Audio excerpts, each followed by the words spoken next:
What are the common business partnership agreements? Like sometimes they're called the buy-sell agreements. And what are they? How should you set them up?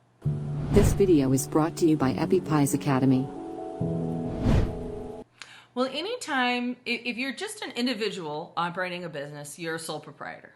And then you might become an LLC or a corporation or something like that. If you're a sole proprietor who's doing the business with somebody else, you have a partner, by default, you have a partnership and you have what's called a general partnership. You don't have to do anything to create it. If you and I decide that we're going to start manufacturing kitchen chairs, then we're by default partners.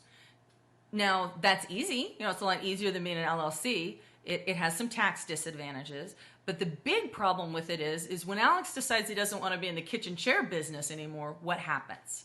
Yeah. And that happens all the time. And it's not only that people change their mind, they move on to other things. Maybe you feel like I'm not giving enough to the business. Maybe you think I'm off gallivanting and I don't care enough about kitchen chairs. So now we got a problem, right? Yeah.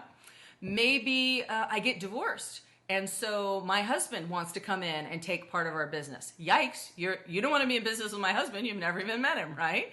Yeah. Maybe I die. We have the same problem, right? Now maybe my 3 kids want to be in business with Alex, right?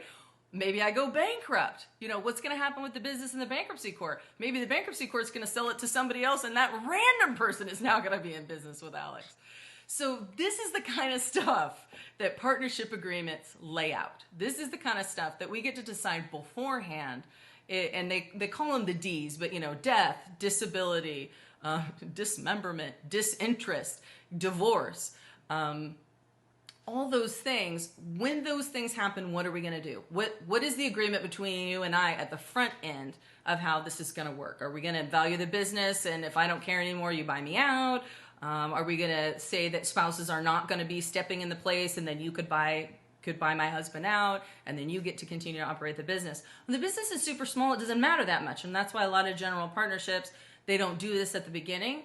But if you're operating a real business and you're playing to win, and you're building a real business, this is the kind of stuff you want in writing before this stuff hits the fan.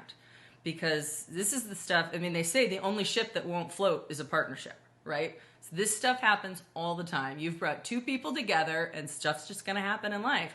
So that business buy-sell or that partnership agreement lays out exactly what's going to happen when each of these things, if and when each of these things occurs. Oh. It's like good fences make good neighbors. Good partnership agreements make good partners.